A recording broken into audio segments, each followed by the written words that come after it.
Sección 8.7. Pobreza estructural y los nuevos rostros de la pobreza. En la actualidad, 1 de cada 3 argentinos es pobre. El 33% del ingreso nacional se concentra en el 10% de la población, sobre todo radicada en los centros urbanos de las principales capitales. Córdoba ocupó en marzo del 2017 el primer nivel de indigencia a nivel nacional, siendo la tercera ciudad con mayor nivel de pobreza en el país. En Argentina ya no solo hay pobres, sino que existe una verdadera pobreza estructural. En este concepto se combinan dos criterios económicos para medir la pobreza. Por un lado, la línea de pobreza de la población según los ingresos que recibe, los cuales permiten verificar si alcanzan o no a sustentar el costo de un estándar mínimo de consumo, y por otro las necesidades básicas insatisfechas.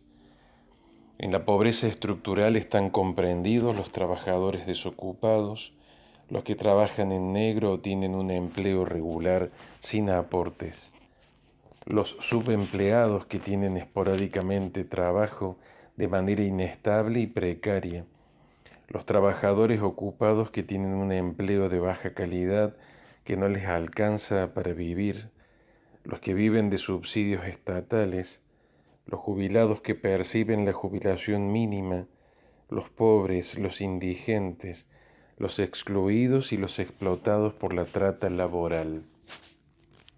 La pobreza estructural o crónica es intergeneracional cuando tiende a perpetuarse de una generación a otra, produciendo una situación subyacente de pobreza como la que actualmente tenemos, con las siguientes características: alarmante falta de trabajo con la inseguridad económica y social que ello comporta, pocas o nulas oportunidades de trabajo, especialmente para los jóvenes y para quienes necesitan reinsertarse en el mercado laboral, reducción de las oportunidades de trabajo, actividades de empleos eventuales, falta de reactivación laboral, carencia de un modelo económico realmente eficaz, brecha cada vez más grande entre ricos y pobres, distribución inequitativa del ingreso, pérdida de la cultura de trabajo,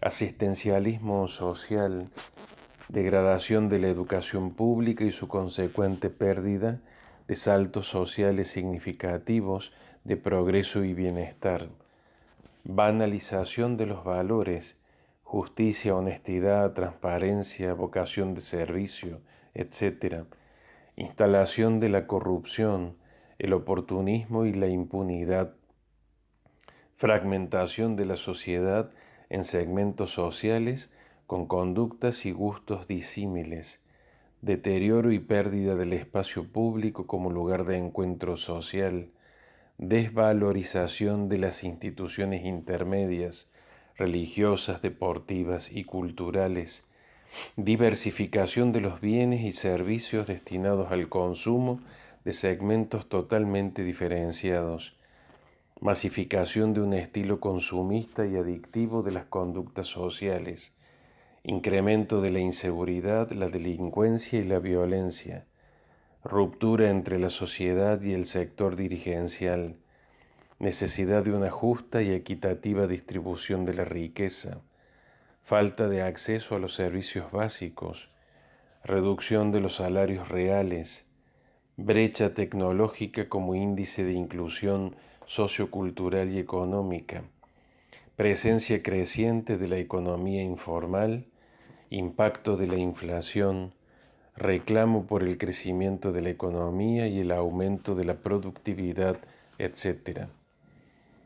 Desde los últimos 20 años, el fenómeno de la marginalidad ha devenido en una pobreza estructural que se refleja, entre otras cosas, en la falta de incorporación a un mercado de trabajo formal a gran parte de la sociedad, especialmente a los más excluidos.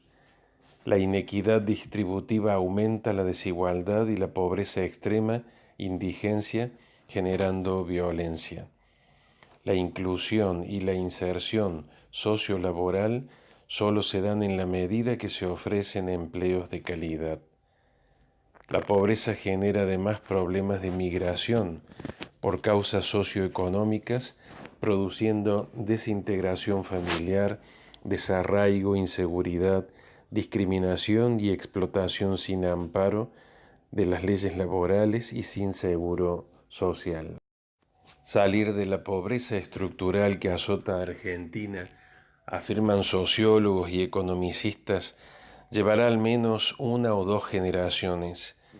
Esto genera una importante fractura social, distancia que separa un determinado grupo de población socialmente integrado de otro formado por excluidos del sistema.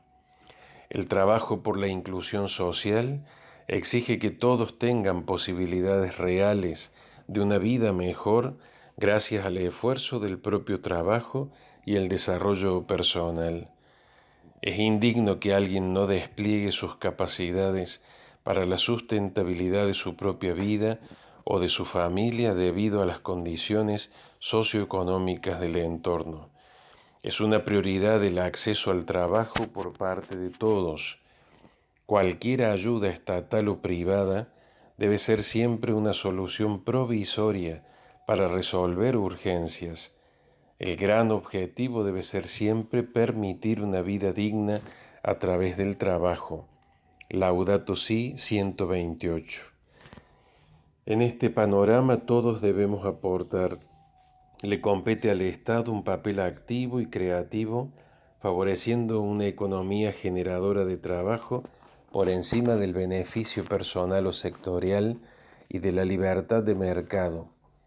A la actividad empresarial, vocación orientada a producir riqueza y a mejorar el mundo para todos, Laudato Si 129, le compete producir trabajo, y a los movimientos populares, sujetos colectivos activos, les incumbe el rol de despertar la conciencia social, mostrando la visibilización de los más postergados. Existen además nuevos rostros de la pobreza estructural. El Papa San Juan Pablo II advirtió que en nuestro tiempo son muchas las necesidades que interpelan la sensibilidad cristiana. El panorama de la pobreza puede extenderse indefinidamente si a las angustias añadimos las nuevas pobrezas. Nuevo Milenio Ineunte 49.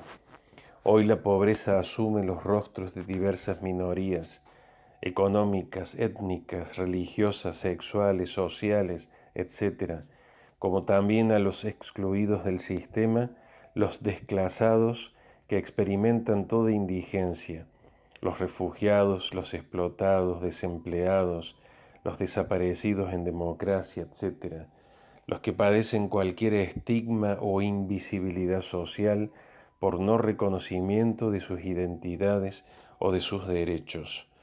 Todos ellos son personas y sectores que determinan en los índices de mediciones la pobreza estructural. Sin embargo, la pobreza para un cristiano nunca es una teorización abstracta, una estadística, un indicador, un índice y un porcentaje. El pobre en concreto siempre es alguien, una persona con su dignidad, sus derechos, sus oportunidades, sus riquezas afectivo-vinculares y sus carencias. No se puede contemplar la pobreza estructural como un mero fenómeno económico social. Es necesario asumirla desde la experiencia de aquellos con quienes se comparte su lucha cotidiana.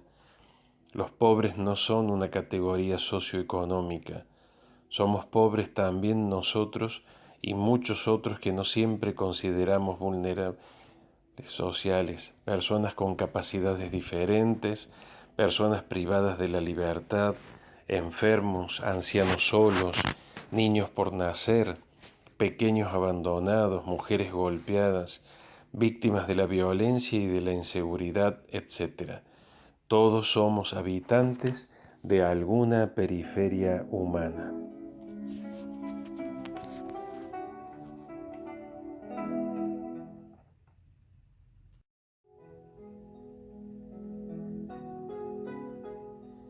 Evangelización y promoción humana, punto 8 de la sección 8.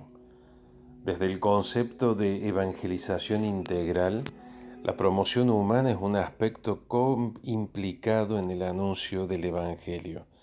No se debe separar el plan de Dios de las situaciones de injusticia. El ser humano que evangeliza y al cual hay que evangelizar no es un ser abstracto, sino una persona en contextos socioculturales concretos.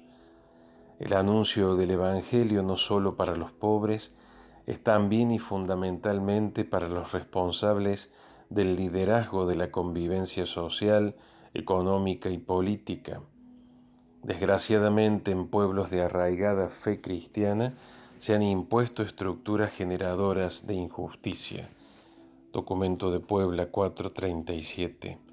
La genuina promoción humana y social debe promover el paso de condiciones menos humanas a condiciones cada vez más humanas. Toda violación de los derechos humanos contradice el plan de Dios.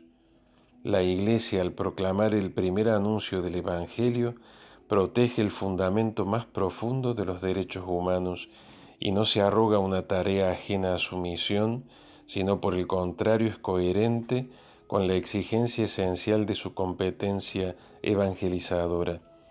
El cristiano, de modo más eficaz y valiente, debe defender los derechos humanos a partir de la razón, el Evangelio y la doctrina social de la Iglesia.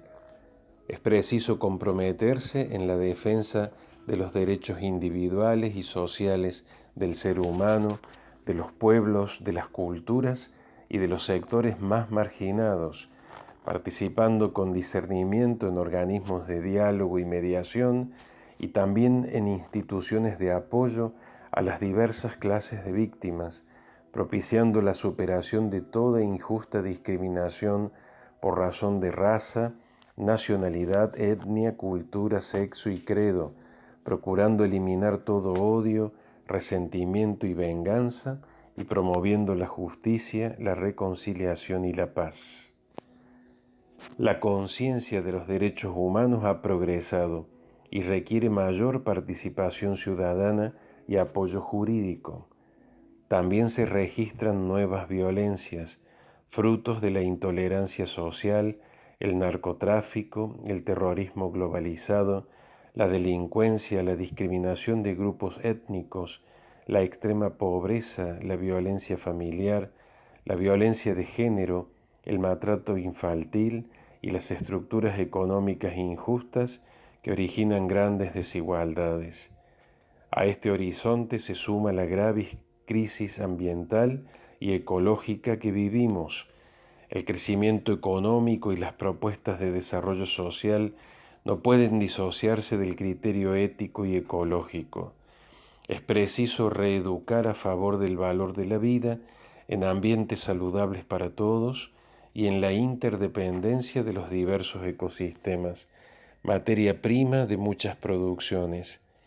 Todos estos problemas sociales fragilizan la vida civil y los valores de la genuina democracia pluralista y participativa.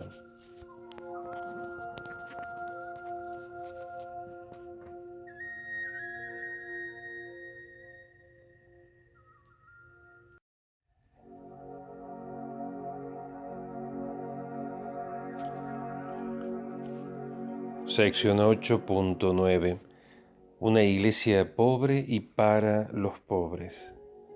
La opción del Papa Francisco por una iglesia pobre, que se expresa en una opción preferencial no excluyente ni exclusiva, está atestiguada en toda la tradición eclesial, ya que se encuentra fundada en Jesús y en su modo de ser y de vivir.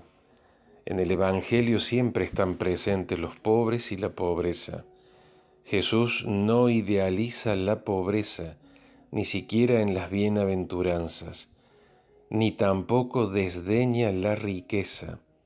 No obstante, es consciente de los peligros que entraña la avaricia cuando alimenta una engañosa seguridad. Mateo 13:22. Ser pobre significa poner la esperanza solo en Dios, independiente de la cantidad de bienes que se posea. La pobreza voluntaria es señal profética del reino de Dios. Jesús la vivió ejemplarmente. En la iglesia de los orígenes cristianos, los creyentes tenían todo en común, Hechos 2:44, y vivían de un modo austero y pobre. El Concilio Vaticano II reconoce que la Iglesia abraza con su amor a todos los afligidos por la debilidad humana, más aún reconoce en los pobres y en los que sufren la imagen de su fundador, pobre y paciente, y se esfuerza a remediar sus necesidades y procura servir en ellos al Señor. Lumen Gentium 8, compartiendo los gozos y las esperanzas, las tristezas y las angustias de los hombres de nuestro tiempo, sobre todo de los pobres y de cuantos sufren. Gaudium et Spes 1. La opción preferencial por los pobres no es sólo un significativo aporte del pensamiento teológico latinoamericano, sino que tanto el Papa San Juan Pablo II como el Papa Benedicto XVI han asumido esta opción pastoral en su propia predicación doctrinal. El Papa Francisco, desde este horizonte, invita a toda la Iglesia a salir hacia las periferias heridas. Evangelii Gaudium 20. Además, insiste que la Iglesia toda debe purificarse de la mundanidad espiritual, los privilegios, la seguridad doctrinal o disciplinaria, la conciencia autoritaria de élite o el estilo de vida socialmente acomodado. Tal mundanidad espiritual es la peor tentación que nos amenaza. Evangelii Gaudium 93, 97 y 207. Hay una pobreza, una sencillez y una austeridad auténticas que nacen del anuncio del Evangelio, el cual lo aprendemos fundamentalmente de los pobres. Para esto hay que superar el nosotros y ellos, rompiendo las barreras que nos separan. También nosotros, en lo más profundo de nuestro ser, somos pobres. No somos los creadores de nuestra vida y no la controlamos completamente. Todos somos iguales frente a la muerte. Nuestra riqueza o pobreza no determinan lo que somos o lo que merecemos. A menudo en nuestra opción preferencial pensamos que los pobres son los destinatarios de nuestra acción evangelizadora. En verdad, la mayoría de las veces somos nosotros los destinatarios de ellos en nuestros aprendizajes en común. Todos somos interlocutores. Interactuemos en un mutuo intercambio pastoral y espiritual. La Iglesia pobre para los pobres no solamente concierne a cada uno y a la vida de todas las comunidades creyentes, es también un desafío de conversión pastoral para la institución eclesial, su imagen, su testimonio, su forma de gestionar, su manera de ejercer la autoridad, su transparencia, viabilidad y sustentabilidad en sus acciones y proyectos pastorales, sus recursos materiales y humanos, etc.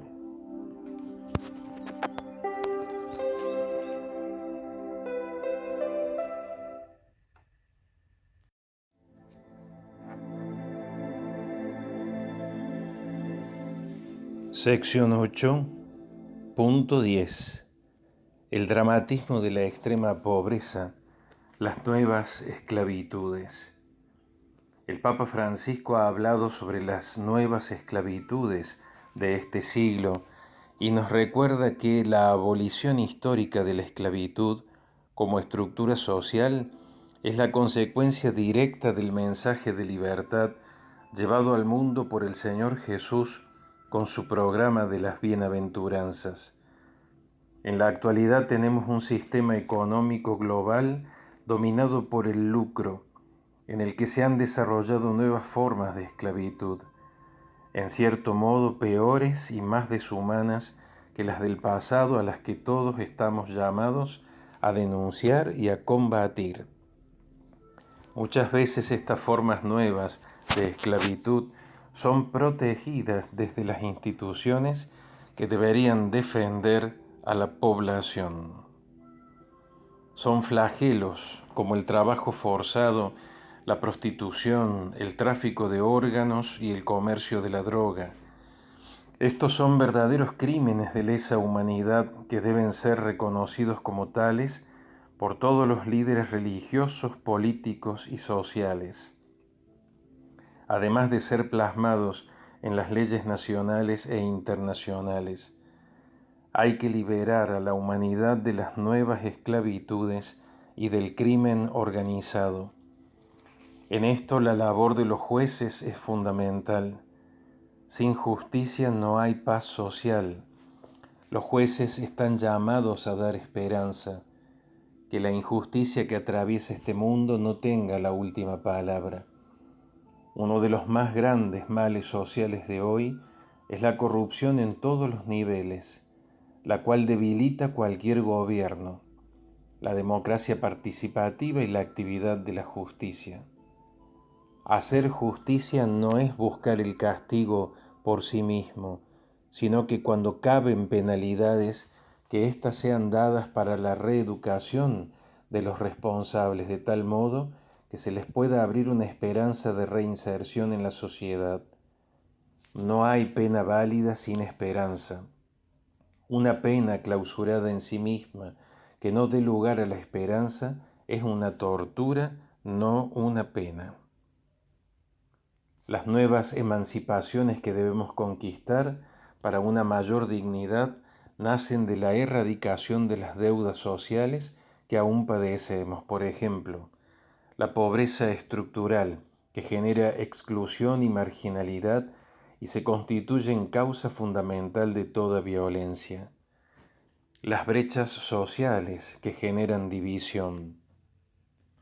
La inseguridad social que expone a todos los ciudadanos a la desprotección y a la vulneración de los derechos a la vida, a los bienes, a la integridad física, etc. La inseguridad política producida cuando los derechos personales, sociales e institucionales no están garantizados, resultan suspendidos o la custodia de los mismos está amenazada. La violencia de género como sometimiento físico, emocional y psicológico. La trata laboral y la trata de personas que someten a la explotación del trabajo o al abuso sexual. El tráfico de órganos que tiene metodologías muy similares a la trata de personas y a la venta de niños en adopción. La droga y el narcotráfico que han logrado captar tanto a ciudadanos comunes como a sectores de la política, la policía y la justicia. La mega corrupción estructural que se ha enquistado y naturalizado en el Estado, en las empresas, en el sector privado y en las personas particulares. El abuso ecológico contra la naturaleza y el hábitat, contribuyendo a la insanidad de la población, la flora y la fauna. Los forasteros, los migrantes, los refugiados, los prófugos y los solicitantes de asilo en los diversos países y culturas. A menudo familias enteras que salen de sus tierras por guerras, causas políticas o cualquier otra razón y no son recibidos ni reconocidos. Esta situación requiere revisar las leyes y la política nacional e internacional. El Papa Francisco ha señalado que esta es una invitación a superar nuestros miedos para poder salir al encuentro del otro, para acogerlo, conocerlo y reconocerlo. Estar cerca para ver dónde y cómo vive. Para los extranjeros, acoger, conocer y reconocer significa respetar las leyes, la cultura y las tradiciones de los países que los han acogido. Para nosotros, comprender sus miedos y sus preocupaciones de cara al futuro. Para las comunidades locales, abrirse a la riqueza de la diversidad sin ideas preconcebidas, comprender los potenciales y las esperanzas de los recién llegados, así como su vulnerabilidad y sus temores. El verdadero encuentro no se limita a la acogida, sino que nos involucra a todos en proteger, promover e integrar. No es fácil entrar en la cultura ajena. Debemos ponernos en el lugar de las personas tan diferentes a nosotros, comprender sus pensamientos y sus experiencias. A menudo renunciamos al encuentro y levantamos barreras para defendernos. Las comunidades locales a veces temen que los recién llegados perturben el orden establecido y roben algo que se ha construido con tanto esfuerzo. Los recién llegados también tienen miedos, temen la confrontación, el juicio, la discriminación y el fracaso. Estos miedos son legítimos, están basados en dudas que son totalmente comprensibles desde un punto de vista humano. Tener dudas y temores no es un pecado. El pecado es dejar que estos miedos determinen nuestras respuestas, condicionen nuestras elecciones, comprometan el respeto y la generosidad, alimenten el odio y el rechazo. El pecado es renunciar al encuentro con aquel que es diferente, con el prójimo que es una oportunidad privilegiada de encontrarse con el Señor. La colonización cultural y la dictadura ideológica que ejercen algunos estados, gobiernos o religiones, intentando establecer la hegemonía de un adoctrinamiento intolerante donde se quita la identidad, la memoria, la libertad y los derechos de un pueblo. Así avanza una persecución nacida de la colonización cultural e ideológica que destruye, lo hace todo igual y no es capaz de tolerar las diferencias. Solo cuenta el presente, reniegan del pasado y no miran al futuro. El sometimiento de los pueblos originarios, cuando no son respetados en su identidad, historia y realidad ambiental y sociocultural, negándoles el ser protagonistas de su historia y de su autodeterminación a la tierra propia, a la educación, al trabajo, a la seguridad y todos los derechos ciudadanos. Hay que promover modelos de desarrollo que no den cabida a la explotación, la degradación y la pobreza de las personas y la depredación de los recursos naturales y mineros de las tierras. Es preciso que el primer anuncio llegue también a quienes aún no lo han recibido, sin imposiciones ni coacciones. En algunos lugares existe una gran falta de ministros ordenados que pastoreen a las diversas etnias originarias. Lo esperable es que en el futuro los ministros provengan de la misma población. Es preciso formar y promover al clero indígena para que viva con su pueblo y su cultura. La Iglesia considera tanto a los pueblos indígenas originarios de cada región como también a los oriundos de esas tierras que habitan en las grandes ciudades y en sus periferias. A veces debe también mediar, en la medida de lo posible, ante algún conflicto y violencia, especialmente cuando son afectadas las etnias más pobres y postergadas. Las nuevas esclavitudes tienen un nexo profundo con las diversas formas de violencia y las distintas maneras de corrupción estructural que existen en las sociedades. Generalmente el precio de la corrupción la paga el pueblo, especialmente los más vulnerables y desprotegidos. La corrupción siempre a la larga es un precio de vidas humanas que hay que denunciar, ya que genera un proceso de muerte social que afecta a todos. Hay muchos y muy variados modos de corrupción: corrupción espiritual y ética, corrupción política, corrupción legal, corrupción judicial, corrupción policial y militar, corrupción sindical y corporativa, corrupción empresarial, corrupción económico-financiera, corrupción social, explotación, diversos tipos de trata y esclavitud, crimen organizado y narcotráfico, nepotismo, soborno, extorsión, fraude, malversación de fondos públicos, pacto contra la vida de un tercero, etc. Todos los ambientes, estructuras humanas y organizaciones son susceptibles de corromperse y de oprimir al ser humano. Por su parte, todas estas corrupciones y esclavitudes sociales tienen su correspondiente emancipación. Hay que construir socialmente una mayor conciencia social de la dignidad humana y sus múltiples derechos. Cualquier esclavitud desplaza y anula la soberanía.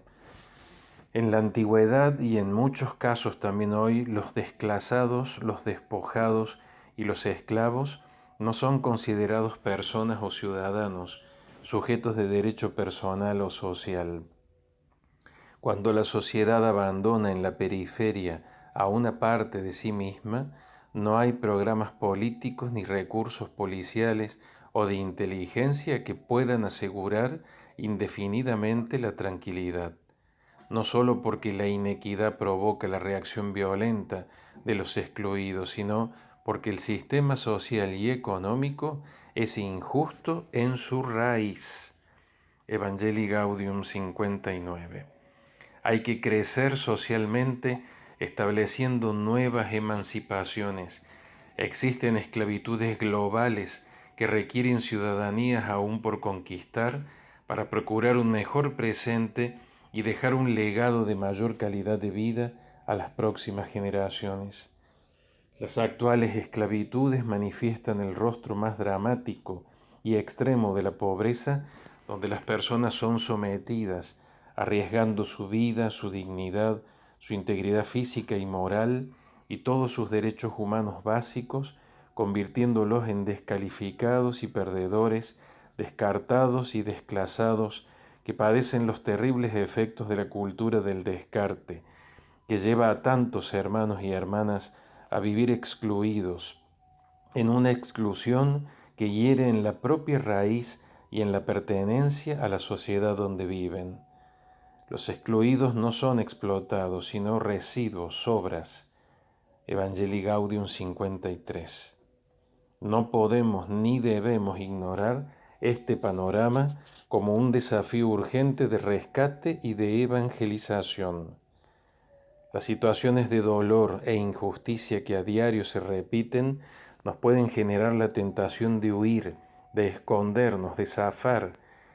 Mirando alrededor podríamos constatar que el problema está en que son muchísimos los no ciudadanos, los ciudadanos a medias o los sobrantes urbanos, Evangelii Gaudium 74, que están al borde de nuestros caminos, que van a vivir a las márgenes sin condiciones necesarias para llevar una vida digna.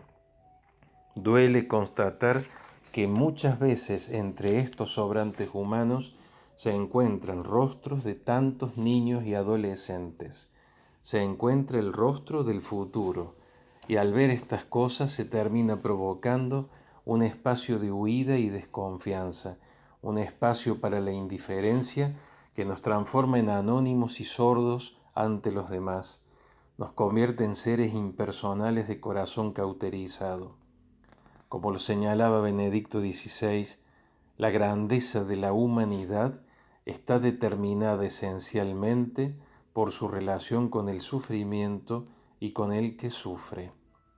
¿Cómo encenderemos la esperanza si faltan profetas? ¿Cómo encararemos el futuro si nos falta unidad?